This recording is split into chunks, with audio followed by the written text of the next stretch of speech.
لله رب العالمين والصلاة والسلام على أشرف الأنبياء وأزكى الأنبياء ونبي الأنبياء إمام المرسلين أكرم خلق الله على الله وعلى أصحابه الرضوان وأزواجه الطاهرات وأهل بيته الزكيات وعلى من تبعهم بالإحسان إلى يوم الدين সম্মানিত আজকের সভার সভাপতি পরিচালক উলামায়ে কেরাম আসসালামু আলাইকুম ওয়া রাহমাতুল্লাহি ওয়া বারাকাতুহু শাওরুল্লাহ রাহিমাহুল্লাহ হুজ্জাতুল্লাহ বারিগার মধ্যে যে আল ইত্তেফাকুল আউয়াল যে ওনার এই বৈশিষ্ট্য ইস্তিলাহাত পরিভাষাগুলো আর এটা এমন একটা কিতাব রচনা হয়েছে যে মুসলিম বিশ্বের মধ্যে এই সাবজেক্টের উপর কোনো আলিম ওনার পূর্বে লেখেন নাই, ওনার পরেও কোনো ব্যক্তি লেখেন নাই। এটার নাম হলো হুজ্জাতুল্লাহিল বালিগা। ইকোনমিক এবং সোশ্যাল পলিটিক্যাল ইসলামিক পারসেপশনের উপরে উনি লিখেছেন এবং এটা দুনিয়ার বিভিন্ন বিশ্ববিদ্যালয়ের মধ্যে, ইসলামিক বিশ্ববিদ্যালয়, জর্ডান, মিডল ইস্টের পাঠ্যপুস্তকের মধ্যে এবং দেওবন্দের মধ্যে এটা পড়ানো হয়। আল ইত্তেফাকুল আউয়াল অর্থাৎ মানব জাতি যে এই যে ভাষা, মাতৃভাষা এটা আল্লাহর একটা শ্রেষ্ঠ নিয়ামত এবং ভাষাই আমাদেরকে পশুর থেকে আমাদেরকে পৃথক করে। আমরা হাইওয়ান আর নাতিক, যেহেতু আমাদের একটা ভাষা আছে, পশুদের কোনো ভাষা নাই।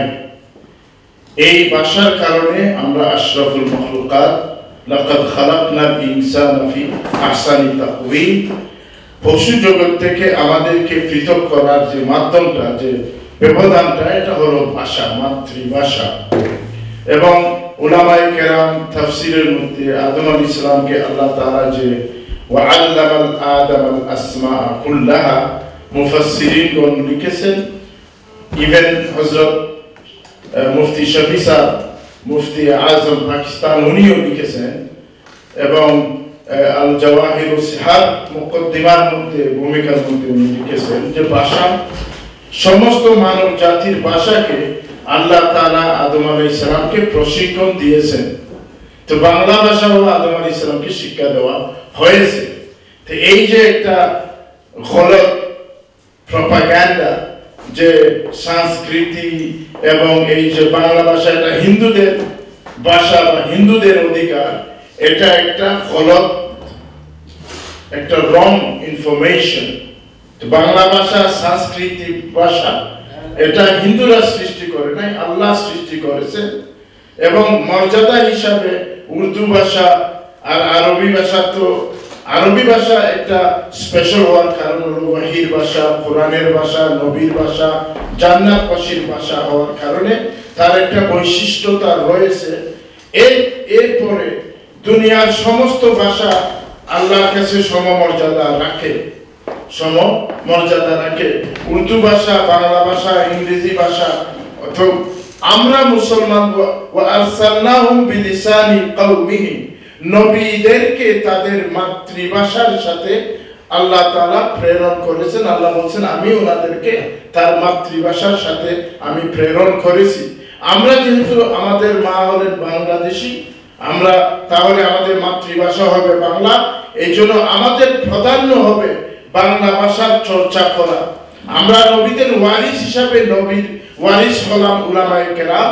তো আমাদের প্রথম যে এই যোগ্যতা এবং প্রথম যে আমাদের স্যাক্রিফাইস এবং প্রধান যে আমাদের লক্ষ্য উদ্দেশ্য হতে হবে, আমাদের কারিকুলামের মধ্যে, আমাদের চেষ্টার মধ্যে, আমাদের সিলেবাসের মধ্যে বাংলা ভাষাকে আরবি পরে সবচেয়ে বেশি প্রাধান্য দেওয়া। এরপরে আপনি ফার্সি, উর্দু, ইংলিশকে প্রাধান্য দিবেন। এটাই হলো, এই প্রাধান্যটা দেওয়া হবে কোরআনের কারণে, এই আয়াতের কারণে। ওয়া আরসালনাহু বিলিসানি কওমিহি, আল্লাহ তাআলা আমাদেরকে উর্দু ভাষা দিয়ে পাঠান নাই, আমাদেরকে বাংলা ভাষাভাষীর কারণে পাঠাইছে।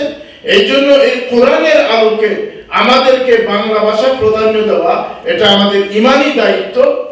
এটা আমাদের কোরআনী দায়িত্ব, এটা আমাদের নবী সাল্লাল্লাহু আলাইহি সাল্লামের এই দ্বীনকে যে আমরা পেয়েছি, এই দায়িত্ব বুঝ থেকে আমরা আনতে হবে।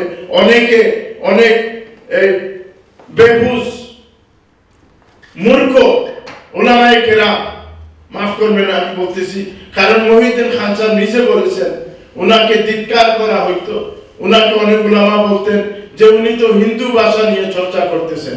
ভাষা সৈনিক হিসাবে আমাদের জমিয়তের প্রধান উপদেষ্টা, সাবেক নির্বাহী সাবেক সভাপতি এবং আল্লামা দরখাস্তি রহমতুল্লাহি আলাইহির জমানা থেকে যিনি বাংলাদেশে জমিয়তের সাথে জড়িত ছিলেন, ওনার নাম হলো মহিউদ্দিন খান মাদ্দাজিলুল আলী।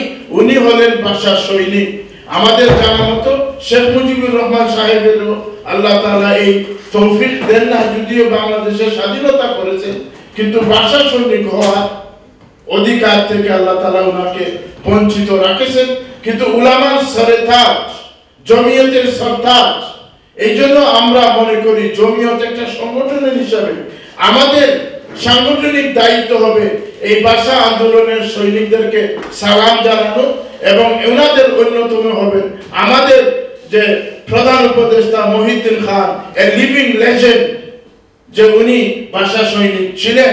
এই জন্য জমিয়ত আছে দল হিসাবে এই ভাষা দিবসকে পালন করা এবং রিমেম্বার করা এবং দোয়া করা, এটা আমাদের দলীয় অধিকার, কারণ আমাদের দলীয় নেতা ওই ভাষা আন্দোলনের একজন সিপাহী সালার ছিলেন।